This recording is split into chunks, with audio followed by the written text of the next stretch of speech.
नमस्कार दोस्तों, मेरा यूट्यूब चैनल में आप लोगों का स्वागत है। मेरा नाम गणेश धर है।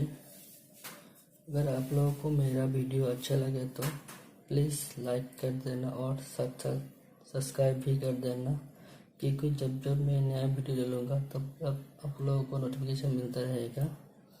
चलिए अभी मैं आप लोगों को दिखाता हूँ वीडियो बनाने के लिए क्या क्या सामान चाहिए।